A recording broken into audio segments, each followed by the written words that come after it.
In the dimly lit corners of his sanctuary, Hosai Lichimik found himself entangled in a web of expectations, both his own and those of the countless souls who sought his guidance. The weight of their desires pressed heavily upon him, a reminder of the compassion that had once been his strength but had now morphed into a double-edged sword. As he navigated the delicate balance between his client's needs and his own well-being, he was reminded that he was only a man, not a god.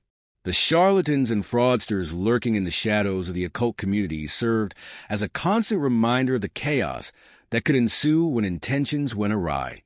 On platforms like Reddit, where self-proclaimed experts thrived on half-truths and misleading advice, Hosai saw the potential for harm. Their reckless words put vulnerable seekers at risk, undermining the very foundation of trust and integrity he held dear.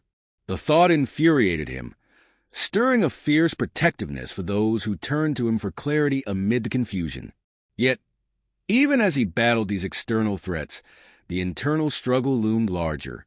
His compassion had led him to accept more clients than he could handle, each one bringing their own burdens and complexities. Time blurred, and soon he found himself drowning in a sea of anxiety-riddled adults masquerading as children, desperate for answers but unwilling to confront their own truths. The emotional toll was staggering, draining him in ways he hadn't anticipated. It became a cruel irony. In his quest to aid others, he had neglected the vital art of self-care. Hosai recalled the moments when he'd been forced to confront those he had exposed for their treachery.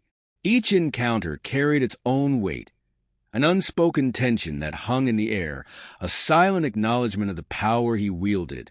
They feared what he might reveal, and in turn, he felt the strain of that power bearing down on him. He understood the fine line he walked, trying to keep clients safe from their own destinies, struggling with the truth that often lay hidden beneath layers of denial and deception. In this fraught landscape, Hosai had to reconcile the necessity of setting boundaries with the unwavering call of compassion. The fourth pillar loomed over him, urging silence when all he wanted to do was scream. He felt a responsibility not just to his clients, but to the craft itself, to uphold its integrity, to be a beacon of honesty in a world rife with deceit. Yet, with every new client, with every emotional entanglement, the line grew thinner, threatening to unravel his sense of self. As he gazed into the flickering candlelight, he recognized the lesson that his burnout had forced upon him. He was fallible. He was a man, shaped by the weight of his experiences and the burdens he bore. In acknowledging his humanity, he found a semblance of strength, a reminder that he was not alone in this journey. With each breath, he vowed to reclaim his balance, to wield his compassion wisely, and to remember that even the strongest among them needed to pause, to reflect, and to care for their own spirit.